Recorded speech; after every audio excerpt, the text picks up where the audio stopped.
और उन्होंने मेरे को सुन करने के लिए, मतलब बॉडी के नीचे वाला हिस्सा सुन करने के लिए उन्होंने मेरे को इंजेक्शन भी दिए, लेकिन मेरे को बिल्कुल सुन नहीं हो रहा था। मेरे को बहुत पेन हो रहा था। मेरे को अभी भी ध्यान है, मैं अपने मुंह पे ऐसे करके ना हाथ रख के बहुत ज़्यादा पेन बर्दाश्त कर रही थी, और डॉक्टर बहुत कोशिश कर रहे थे, बहुत कोशिश कर रहे थे, और उनको भी लग रहा था कि हाँ मैं भी बहुत कोशिश कर रही हूँ कि जो भी टेस्ट डॉक्टर कर रही हैं वो अच्छे से हो जाए, लेकिन वो नहीं हो पाया। और सुबह 6 बजे मेरी फिर से सर्जरी की, मतलब सर्जरी लेप्रोस्कोपी सर्जरी हुई थी, उसके तीसरे या चौथे दिन उन्होंने मेरे को फिर से एक ऑपरेशन किया, जिसमें यहाँ पे लंबा चीरा लगाया गया था। लेप्रोस्कोपी में ऐसा चीरा नहीं लगता है। तो फिर उसके बाद मेरे को क्या हुआ कि ना पेट में एक होल करा गया था, उसमें एक पाइप डाला गया, और आधा पाइप पेट के अंदर था, आधा पाइप पेट के बाहर था, उसमें से पानी निकलता रहता। तो 3 दिन में ऐसे ही लेटी रही बिल्कुल स्ट्रेट, और 7 से 8 दिन मेरे को लग गए थे उस सर्जरी में। Hello everyone, welcome to my channel guys. कैसे हैं आप सब? आई जस्ट होप आप सब बहुत अच्छे होंगे और ढेर सारा खुश होंगे। एंड आज का जो वीडियो है ना, ये कोई ब्लॉग वीडियो नहीं होने वाला है। आज मैं आपके साथ शेयर करने वाली हूँ कि शादी के 7 साल बाद मैंने कैसे कंसीव करा है, कौन सी दवाइयाँ, कौन सी मेडिसिन मैंने ली है, वो सारी चीज़ें आज की वीडियो में मैं आपके साथ शेयर करने वाली हूँ, ठीक है। क्योंकि आप लोग के ना बहुत सारे कमेंट्स मेरे को आते हैं कि आपने कौन सी दवाई ली, कैसे आपने कंसीव किया, आपने क्या किया।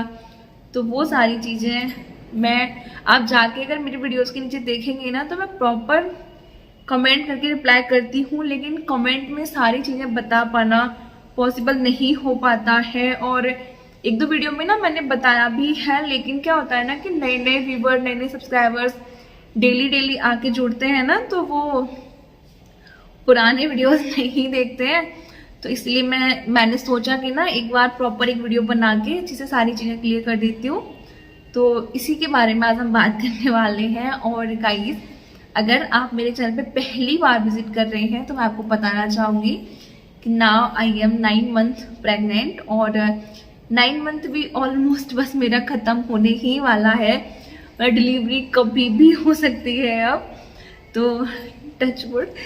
तो मैंने सोचा कि ना डिलीवरी से पहले ये वीडियो बना दिया जाए। और गाइस, मतलब मैं जब बात कर रही हूँ ना, मेरे को इतना, मतलब होठ मेरे इतना ज़्यादा सूख रहे हैं, गला मेरा इतना सूख जाता है ना, बहुत ज़्यादा। और ये चीज़ मेरे को स्टार्टिंग से है, और एंड आते आते, मतलब 9 मंथ आते आते और भी ज़्यादा ये चीज़ मेरे साथ हो रही है। और देखिए, आप मेरा फेस देख के अंदाजा लगा सकते हैं कि क्या हालत हुई पड़ी है। मेरी आंखें देखिए आप कितनी अजीब सी हो गई है ना, तो इसको थोड़ा सा इग्नोर कीजिएगा। तो ज़्यादा टाइम वेस्ट ना करते हुए चलिए मेन पॉइंट पे आते हैं। तो पता है क्या हुआ गाइस, हमारी शादी को जब 5 साल पूरा कंप्लीट हो गए, 5 साल तक हमने बिल्कुल भी प्रेगनेंसी के लिए ट्राई नहीं किया, क्योंकि मेरे को ऐसा लगता था कि मैं अभी प्रिपेयर नहीं हूँ प्रेगनेंसी के लिए। और क्योंकि मेरी शादी थोड़ा कम उम्र में हो गई थी, और बहुत सारी चीज़ें थी जो इन डिटेल में आपको फिर किसी वीडियो में बताऊंगी, नहीं तो ये वीडियो बहुत लंबा हो जाएगा। तो फिर शादी के 5 साल तक हम लोगों ने बिल्कुल भी ट्राई नहीं किया, और जब 5 साल बाद हम लोगों ने प्रेगनेंसी के लिए ट्राई किया तो नेचुरली कंसीव नहीं हुआ। और ये चीज़ होती है, आप लोगों ने भी देखा होगा कि ना, शादी के बाद अगर किसी कपल को नेचुरली टाइम से कंसीव हो जाता है तो हो जाता है, और अगर कोई कपल प्रेगनेंसी प्लान करने में डिले कर रहा है, देरी कर रहा है, तो फिर बाद में उसको नेचुरली ट्राई करने में प्रॉब्लम्स आती हैं। और ये चीज़ मेरे को पहले थोड़ी अजीब लगती थी, मेरे को लगता था कि नहीं, ऐसा नहीं होता है। लेकिन हाँ, अभी कभी कभी ये चीज़ मेरे को लगती है कि हाँ, शायद ऐसा होता है, क्योंकि मैंने अपनी लाइफ में बहुत सारे केस ऐसे देखे हैं।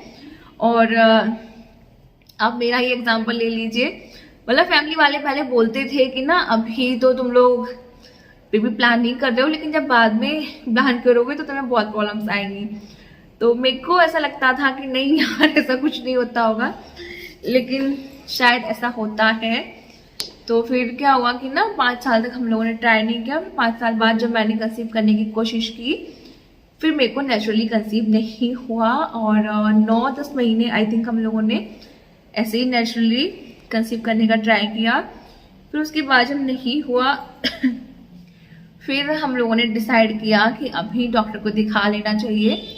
और टू बी ऑनेस्ट गाइस, हम लोग यहाँ वहाँ बोलते हैं ना कि मतलब इस डॉक्टर को दिखाओ, उसको दिखाओ, उसको दिखाओ, कोई बोल रहा है यहाँ जाओ वहाँ जाओ ऐसे करके, तो हम लोग इस चीज़ में बिल्कुल भी नहीं पड़े थे। मतलब जहाँ भी हमने दिखाया पहली बार तो हमने अच्छे डॉक्टर को ही दिखाया। और उसके बाद जब हम लोग फर्स्ट विजिट में गए थे तो डॉक्टर ने सारी चीज़ें हम लोगों से पूछी। डॉक्टर पूरी हिस्ट्री लेते हैं कि मिसकैरेज तो नहीं हुआ है, कोई प्रॉब्लम तो नहीं है मेरी इनकी। तो फिर उन्होंने कहा कि ठीक है कुछ टेस्ट कराने होंगे। तो मेरे को ये था ना कि पहले मेरे को मतलब दवा खानी है, दवा खा के शायद मतलब दवाई लेके दवाई खा के मेरे को शायद कंसीव हो जाए, मेरे को ये चीज़ थी। तो जब मैं पहली बार डॉक्टर के यहाँ गई थी तो उन्होंने डायरेक्टली मतलब सारी चीज़ें हम लोगों से पूछी। फिर उन्होंने टेस्ट करने के लिए बोला था, लेकिन मैंने उनको बोला कि मैम हम पहले दवाई से ट्राई करना चाहते हैं, मतलब मैं कोई दवा खाऊं उससे मेरे को कंसीव हो जाए, तो आप मुझे कोई ऐसी दवा दे दीजिए। तो उन्होंने कहा ठीक है अगर तुम्हारा ऐसा मन है तो फिर उन्होंने मेरे को टैबलेट दी, फॉलिक एसिड टैबलेट, जो अभी आप लोग स्क्रीन पे देख सकते हैं। और उन टैबलेट्स को लेने के बाद जब मैं घर लेके आई ना तो मेरे को ये 100% श्योरिटी थी, 99% तो थी ही कि ना अब तो मैंने दवा ले ली है कंसीव करने के लिए, अब तो मैं इस महीने प्रेग्नेंट हो ही जाऊंगी। तो ये चीज़ मेरे को थी, लेकिन यार ऐसा कुछ नहीं होता है। फिर मैंने पूरा महीना वो दवा खाई और वापस से कुछ भी नहीं हुआ। मुझे बहुत बुरा लगा, मतलब मैं प्रेग्नेंट नहीं हुई। फिर हम लोग वापस से डॉक्टर को दिखाने गए अगले महीने। पूरी 1 महीने की दवा मैंने वो खाई थी। और ये टैबलेट ना बहुत ही सस्ती आ जाती हैं, अभी मेरे को प्रॉपर याद तो नहीं है लेकिन बहुत सस्ती आती हैं। तो फिर हम लोग गए, फिर डॉक्टर ने सारी चीज़ें हम लोगों से पूछी। फिर उन्होंने हम लोग के टेस्ट लिखे, ब्लड टेस्ट। तो हम दोनों के, मेरे और इनके, हम दोनों के सारे ब्लड टेस्ट हुए। और फिर रिपोर्ट्स आई तो वो साइलेंट कर देती हूँ। तो फिर रिपोर्ट्स आई तो सारी चीज़ें बिल्कुल नॉर्मल थी, ना इनको कोई प्रॉब्लम था और ना मुझे, थैंकफुली। तो सारी चीज़ें बिल्कुल नॉर्मल थी। तो बड़ा अच्छा लगा मतलब ये देख के कि सारी चीज़ें नॉर्मल है, कोई प्रॉब्लम नहीं है। फिर डॉक्टर को हम लोगों ने सारे रिपोर्ट्स दिखाए। उन्होंने कहा ऐसे तो सब कुछ ठीक है लेकिन अभी तुम्हारे कुछ और टेस्ट होंगे, मीन्स कि मेरे, जो कि बॉडी में अंदर से किए जाएंगे।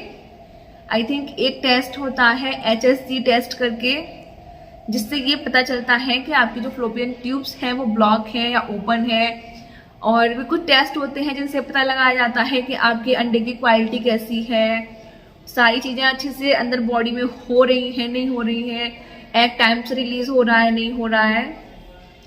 तो वो उन्होंने हमें करने के लिए बोला, मतलब उन्होंने मेरे को बोला कि तब तक तुमको आना है और फिर तुम्हारे ये टेस्ट होंगे। फिर हमने कहा ठीक है।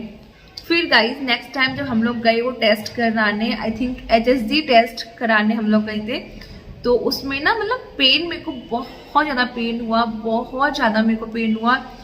मतलब डॉक्टर ने ना 3-4 बार वो टेस्ट करने के लिए ट्राई किया, बॉडी में ना अंदर से वो टेस्ट किया जाता है।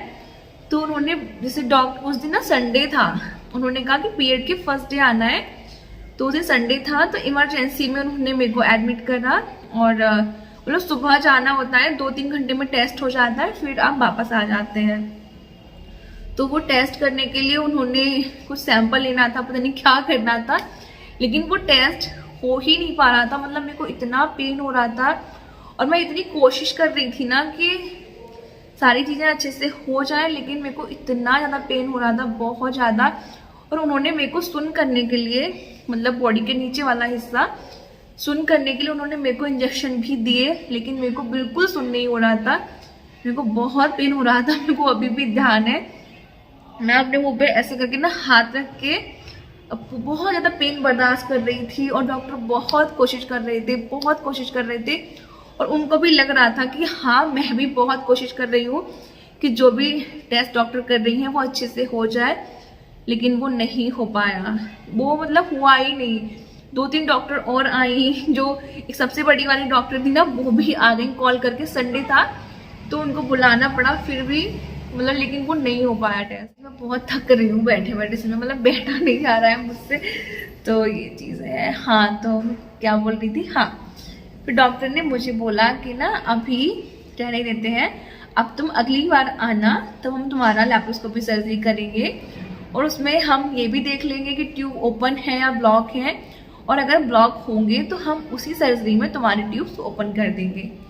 हमने कहा ठीक है। फिर मैं और मेरे हस्बैंड घर आ गए एंड वापस से हम लोग सर्जरी के लिए जब गए तो मेरी सर्जरी हुई, और सर्जरी के बाद मेरे को बहुत सारे प्रॉब्लम आए, बहुत सारे, मतलब मेरी सर्जरी आप बोल सकते हैं कि ना गलत हो गई थी या पता नहीं क्या हो गया था। मेरे को पेट में पानी हो गया, एक साइड में यहाँ पे पानी भर गया था, और मेरी आंतों ने काम करना बंद कर दिया। मेरे को बहुत बहुत बहुत सीवियर वाला, बहुत भयंकर वाला बोल सकते हैं कि पेट में दर्द हो रहा था, ना मैं उठ पा रही थी ना मैं हिल पा रही थी। फैमिली में भी सबको लगा कि ना ये क्या ही हो गया, और डॉक्टर्स भी बहुत डर गए थे, उनको लगा कि ना अब पता नहीं क्या होगा। फिर उसके बाद सारे टेस्ट फिर से हुए, अल्ट्रासाउंड, सीटी स्कैन, फिर उसमें डॉक्टर को कुछ प्रॉब्लम दिखा तो डॉक्टर ने अर्जेंटली रात में ही, मतलब मेरी फिर से सर्जरी, मतलब रात में सीटी स्कैन कराया और सुबह 6 बजे मेरी फिर से सर्जरी की। मतलब सर्जरी लैप्रोस्कोपी सर्जरी हुई थी, उसके तीसरे या चौथे दिन उन्होंने मेरे को फिर से एक ऑपरेशन किया जिसमें यहाँ पे लंबा चीरा लगाया गया था। लैप्रोस्कोपी में ऐसा चीरा नहीं लगता है। तो फिर उसके बाद मेरे को क्या हुआ कि ना पेट में एक होल करा गया था, उसमें एक पाइप डाला गया और आधा पाइप पेट के अंदर था, आधा पाइप पेट के बाहर था, उसमें से पानी निकलता रहता। तो 3 दिन में ऐसे ही लेटी रही बिल्कुल स्ट्रेट, और 7 से 8 दिन मेरे को लग गए थे उस सर्जरी में। बहुत बहुत बहुत ज़्यादा पेनफुल टाइम था वो मेरे लिए, मेरी फैमिली के लिए। फिर सर्जरी हो गई, मैं ठीक हो गई भगवान जी की कृपा से, थैंक गॉड, और फिर हम लोग घर आ गए। फिर उसके बाद डॉक्टर ने मेरे को थोड़ा सा ना, मतलब रिकवर होने के लिए मेडिसिन दी थी। फिर जिससे मैं अच्छे से रिकवर हो गई थोड़े बहुत टाइम में, टाइम तो बहुत लगा, मैं रिकवर हो गई। फिर उसके बाद हम लोग फिर से डॉक्टर के आ गए। उस टाइम पे हम लोग भूल गए थे कि हम लोग प्रेगनेंसी का ट्राई कर रहे हैं और प्रेगनेंसी के लिए हमने लैप्रोस्कोपी कराई है। तो उस टाइम पे ना ये हो गया था कि क्यों ही लैप्रोस्कोपी कराई। लैप्रोस्कोपी सर्जरी मीन्स की दूरबीन वाली जांच, और यार बहुत मतलब अजीब सा लग रहा है।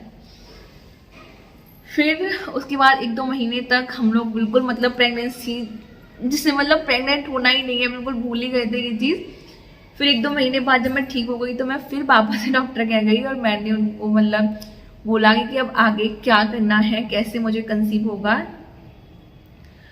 फिर उन्होंने मेरे को 1-2 टैबलेट दिया और बोला कि ना ये टैबलेट तुम्हें लेना है, और पीरियड के 14 डेज मतलब 14वें दिन तुम्हें आना है। फिर हम चेक करेंगे कि ओव्यूलेशन टाइम से हो रहा है नहीं हो रहा है। नहीं, उन्होंने मेरे को ये बोला कि तुम्हें IUI कराना है। उन्होंने पहले मेरे को ये बोला कि तुम्हें अब IUI कराना है, लेकिन फिर मैंने पूछा IUI क्या होता है, तो डॉक्टर ना अपने डिटेल में नहीं बताते हैं। फिर मैंने सर्च करा कि IUI क्या होता है, तो फिर मैंने कहा कि नहीं, मेरे को IUI नहीं कराना है, पहले हमें ऐसे ही नेचुरली ट्राई करना है प्रेगनेंसी के लिए। अगर नहीं होगा तो हम IUI कराएंगे। अब IUI क्या होता है ये मैं आपको एक वीडियो में बता चुकी हूँ, उस वीडियो का लिंक मैं आपको डिस्क्रिप्शन में दे दूंगी, अगर आप भी जानना चाहते हैं तो आप वो वीडियो देख लेना, ठीक है। फिर उसके बाद क्या हुआ, हाँ फिर डॉक्टर को मैंने बोला कि नहीं, हमें नहीं कराना है IUI, हमें नेचुरली ट्राई करना है। डॉक्टर ने कहा ठीक है। फिर डॉक्टर ने बोला कि ना हम तुम्हें दवाई देंगे, उसको तुम्हें खाना है 12वें दिन, और पीरियड के 14वें दिन तुम्हें आना है। हमने कहा ठीक है। फिर मैंने वो दवाई खाई, फिर मैं गई डॉक्टर के यहाँ, तो डॉक्टर ने कहा सब कुछ ठीक है और अभी तुम्हें मतलब इन डेज में इंटरकोर्स करना है, वो सारी चीज़ें उन्होंने मेरे को बताई। तो हमने कहा ठीक है, लेकिन डॉक्टर ने जैसे हमें बोला हमने वैसे किया, लेकिन उससे कुछ भी नहीं हुआ। 2-3 महीने वो सारी चीज़ें चली, लेकिन कुछ नहीं हुआ। फिर उसके बाद क्या हुआ कि ना मेरे हस्बैंड रहते हैं बाहर, तो मैं उनके साथ आगरा चली गई थी। आगरा वो रहते हैं, वहाँ जॉब करते हैं, तो फिर मैं उनके साथ फरवरी में आगरा चली गई थी। और फिर मैंने सारी दवाइयाँ बंद कर दी। मतलब दवाइयाँ तो सच्ची बताओ तो डॉक्टर मेरे को उतनी नहीं देती थी, बस एक टैबलेट वो मेरे को देती थी, फॉलिक एसिड, सच में। तो मतलब उन्होंने कहा इसको तुम्हें कंटिन्यू खाना है, जब तक तुम्हें कंसीव ना हो जाए तब तक तुम्हें इसको खाते रहना है, और कंसीव होने के भी 3 महीने बाद तक तुम्हें ये टैबलेट लेनी है। फिर मैं कभी वो टैबलेट लेती, कभी नहीं लेती, कभी लेती कभी नहीं लेती, तो ऐसे करके हो जा रहा था। फिर फरवरी के बाद मार्च में मेरे को मतलब ऐसे ही बिना किसी मेडिसिन के, बिना किसी दवाई के, बिना किसी चीज़ के, बिना किसी IUI के, ऐसे ही नेचुरली कंसीव हो गया। और मेरे को इतना यकीन नहीं होता है गाइस कि ना दवाइयों से, हमें ये लगता है कि दवाइयों से कंसीव होता है, लेकिन सच में गाइस अगर आप खुश रहते हैं, अपना ख्याल रखते हैं, अच्छी डाइट लेते हैं और आपके अंदर कोई प्रॉब्लम नहीं है, तो आपको दवाइयों की नीड नहीं है। आपको नेचुरली बिना किसी दवाई के कंसीव हो जाएगा।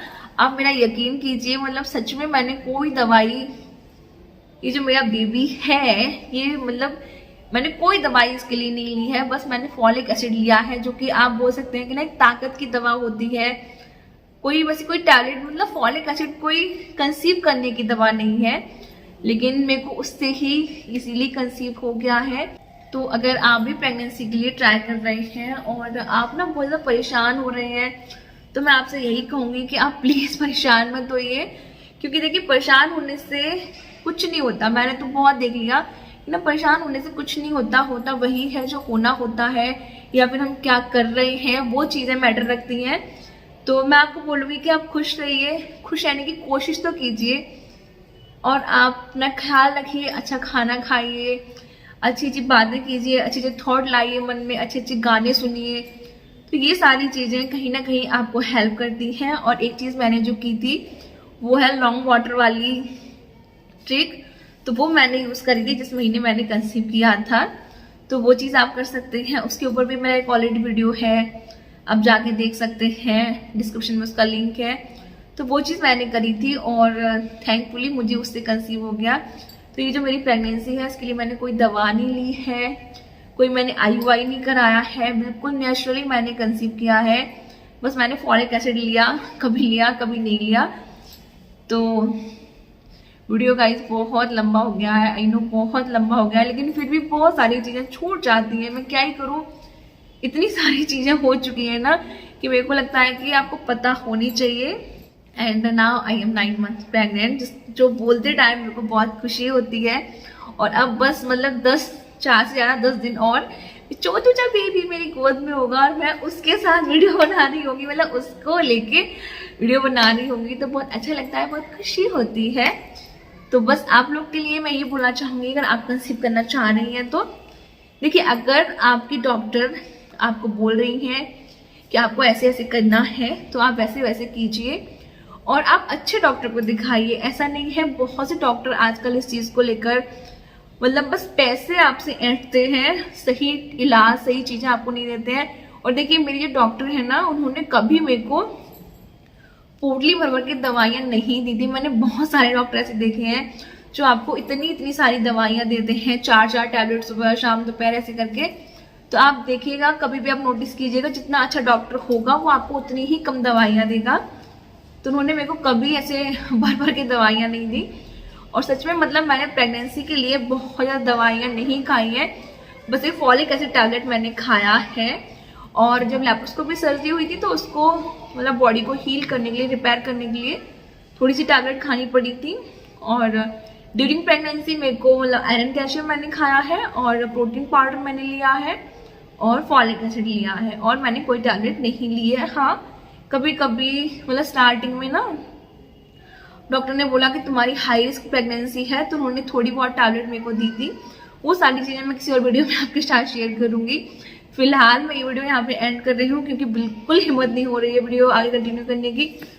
बहुत थकान हो रही है, बहुत मतलब बोला भी नहीं जा रहा है, तो गला सूख रहा है बार बार। तो ठीक है गाइज, आई जस्ट होप सारी चीज़ें मैंने क्लियर कर दी हैं। अगर अभी भी आपका कोई डाउट है तो आप मुझे कमेंट कर सकते हैं, और कुछ चीज़ रह गई है तो कमेंट कीजिएगा, मैं अगली वीडियो में उस चीज़ के ऊपर बात करूँगी। तो ठीक है गाइज, मिलती हूँ मैं आपसे अगले वीडियो में। तब तक के लिए बाय बाय। बहुत सारा खुश रहिए, बहुत सारा ख्याल रखिए, और प्लीज़ प्लीज़ प्लीज़ अगर आपने चैनल को सब्सक्राइब नहीं किया है तो प्लीज़ चैनल सब्सक्राइब कर लीजिए, क्योंकि आगे बहुत अच्छे अच्छे वीडियोस आने वाले हैं। आपको भी पता है तो प्लीज सब्सक्राइब कर लेना, ठीक है। बाय।